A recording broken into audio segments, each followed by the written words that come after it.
반갑습니다. 권영민 인문학연구소 권영민 소장입니다. 인공지능 시대는 인문학이 경쟁력입니다. 자신의 어두움으로 남을 밝게 하려고 하지 말라. 현자는 자기의 밝은 것으로 남을 밝게 하는데 오늘날의 사람들은 자기의 어두운 것으로 남을 밝게 하려고 한다. 맹자 진심장구 하편. 첫째, 타인을 돕기 전 나의 어둠을 먼저 직시하라. 칼 융의 깨달음.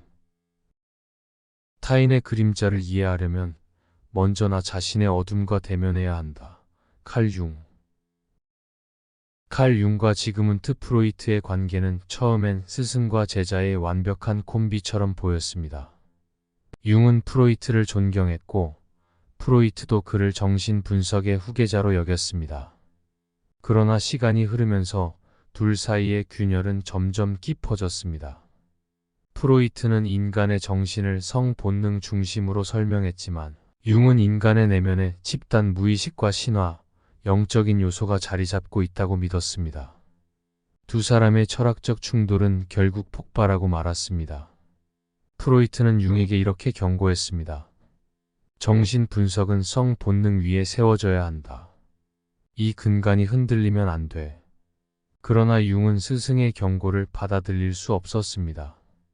그는 인간 정신의 세계를 성적 본능만으로 설명하는 것은 한계가 있다고 느꼈습니다. 인간 정신은 훨씬 더 복잡해. 그 속에는 우리가 이해하지 못하는 깊은 상징과 무의식이 숨어 있다. 두 사람은 결국 결별했고 이 사건은 융에게 깊은 상처를 남겼습니다. 프로이트와의 단절 후 융은 심리적 혼란에 빠졌습니다. 그는 깊은 불안과 공허함 속에서 방향을 잃은 듯한 시간을 보냈습니다. 이때 융은 자신이 환자들을 돕는다고 생각했던 조언과 분석이 사실은 자신의 해결되지 않은 문제를 투사한 것일 뿐임을 깨달았습니다. 내가 나 자신의 어둠과 마주하지 못하면 그 어둠은 결국 내가 돕고자 하는 사람에게 옮겨진다. 그 순간 내 조언은 도움이 아니라 나의 환상을 더 씌우는 것이 될 뿐이다.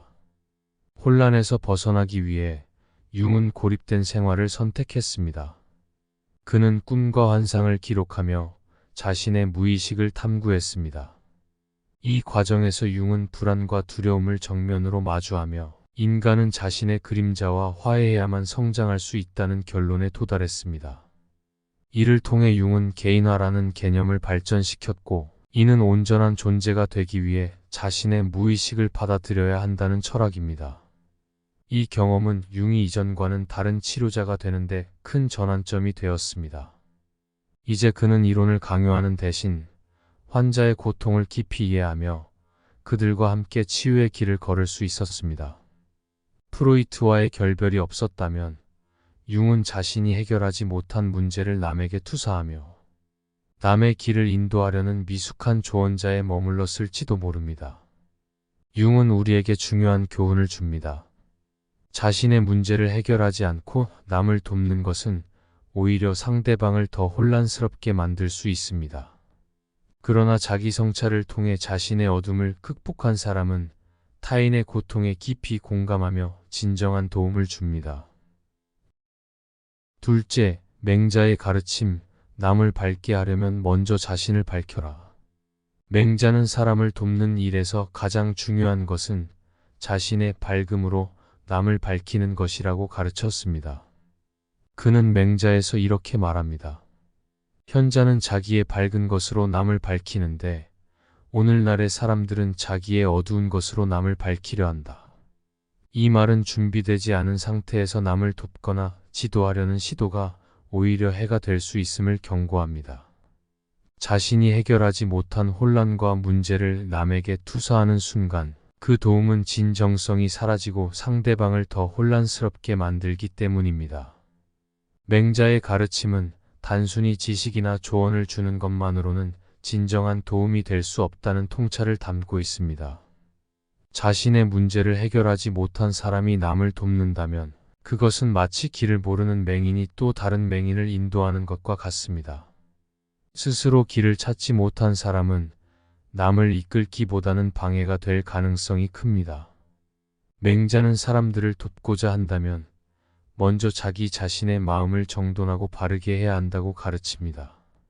남에게 좋은 말과 조언을 한다고 해서 그 조언이 진정으로 유효해지지 않습니다. 도움을 주려는 사람의 삶과 태도가 정돈되지 않으면 그의 조언은 공허한 말이 될 뿐입니다. 빛을 나누려면 먼저 자신이 빛을 가져야 한다는 것입니다. 이는 단순히 지식이나 말로는 해결할 수 없는 문제를 보여줍니다. 맹자의 이 가르침은 현대 사회에서도 여전히 유효합니다. 많은 사람이 문제를 해결하기보다는 조언을 남발하고 남의 인생을 쉽게 평가하려 합니다. 그러나 자신이 충분한 성찰을 거치지 않은 조언은 상대방을 더 혼란스럽게 만들 뿐입니다.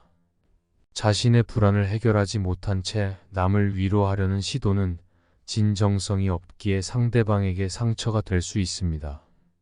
맹자의 철학은 우리가 먼저 스스로를 바로 세울 것을 요구합니다.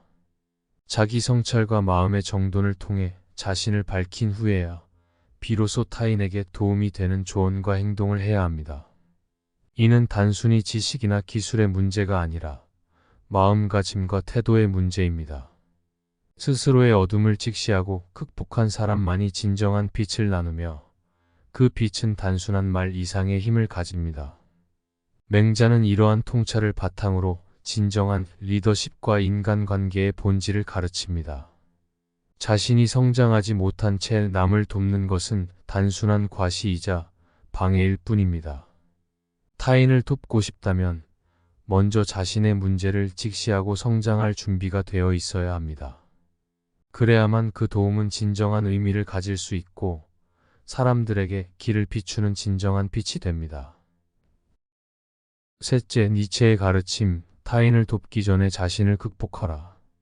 니체는 인간이 진정한 도움을 주기 위해서는 먼저 자기 자신을 극복해야 한다고 주장했습니다. 그는 도덕의 계보에서 이렇게 말합니다. 그들이 타인을 도우려 한다고 말할 때 그 의도는 종종 자신의 의지를 타인에게 부과하려는 욕망일 뿐이다. 자신을 극복하지 못한 상태에서 나누는 조언은 결국 자기 욕망의 투사에 불과하다. 니체는 우리가 남을 돕기 전에 반드시 자기 자신의 한계와 그림자를 직면해야 한다고 강조합니다. 니체에 따르면 타인을 돕는다고 말하지만 사실은 자신의 불안을 해소하려는 경우가 많습니다. 이때 조언이나 도움은 상대를 위한 것이 아니라 자기 만족과 우월감을 충족시키기 위한 도구가 됩니다. 그는 이와 같은 행위를 비겁한 도덕적 교환이라고 부릅니다. 남에게 무언가를 베풀면서 오히려 자신이 도덕적으로 우월하다고 느끼려는 심리입니다. 이런 자기 극복의 필요성은 현대에서도 자주 나타나는 문제입니다. 많은 사람이 스스로 해결하지 못한 문제를 남에게 떠넘기며 조언을 가장해 자신의 불안을 해소하려 합니다. 예를 들어 한 사람이 친구에게 삶의 방향을 조언하면서 정작 자신의 삶은 방황 속에 있을 때 그 조언은 진정한 도움이 되기 어렵습니다. 니체는 이러한 조언이 타인의 인생에 불필요한 혼란을 더한다고 경고합니다. 스스로 해결하지 못한 문제를 타인의 인생에 더 씌우는 것은 그 사람을 도우려는 것이 아니라 자신의 혼란을 타인에게 전가하는 것일 뿐이다. 니체는 진정한 도움과 조언은 타인에게 의지를 부과하려는 욕망에서 벗어날 때만 가능하다고 말합니다. 그는 자신의 한계를 극복한 자만이 타인을 온전히 돕는다고 주장합니다. 이는 타인을 돕기 위해서는 먼저 자신의 어두움과 문제를 인정하고 직시해야 한다는 뜻입니다. 자신을 이해하지 못한 채 남에게 조언을 하면 그것은 단순히 자기 문제를 투사하는 행위가 됩니다. 니체와 맹자의 가르침은 이 점에서 일맥상통합니다. 맹자는 자신을 정돈한 사람만이 남을 밝힐 수 있다고 가르쳤고, 니체는 자신을 극복한 사람만이 진정한 조언을 할 수 있다고 말했습니다. 두 철학자는 모두 남을 돕는 행위가 자기 성찰과 성장을 선행해야만 의미가 있다고 강조합니다. 결국 타인을 돕고자 한다면 우리는 먼저 자기 자신을 이해하고 극복해야 합니다. 스스로를 직시하지 않는 도움은 상대방을 더 혼란스럽게 할 뿐입니다. 이번 강의는 여기까지입니다. 이 영상이 도움이 되셨다면 구독과 좋아요를 눌러주세요. 영상 제작에 큰 힘이 됩니다.